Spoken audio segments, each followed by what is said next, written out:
जी गाड़ी है जी Honda civic, fault है ब्रेक नॉइज। शुरू करते हैं और देखते हैं जी।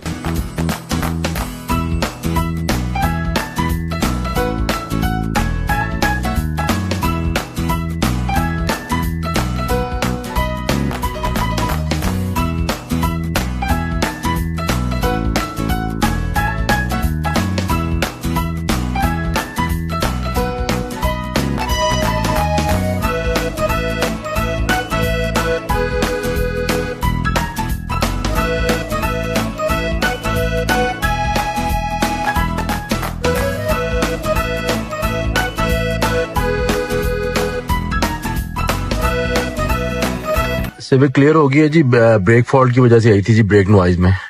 अभी रोड टेस्ट पे निकले हैं, चला के चेक कर रहे हैं जी। पहले से कैसा रहा जी? जी माशाल्लाह मैं इनके पास आया हूँ जी, बड़ा अच्छा काम इन्होंने करके दिया है। बहुत थोड़े से टाइम में मेरा माशाल्लाह काम हो गया गाड़ी का। मैं खुद चला रहा हूँ, ड्राइव कर रहा हूँ और बड़ा माशाल्लाह मैं पूरा मुतमईन हूँ। बहुत अच्छा काम इन्होंने किया है। थैंक यू सर, बहुत मेहरबानी सर।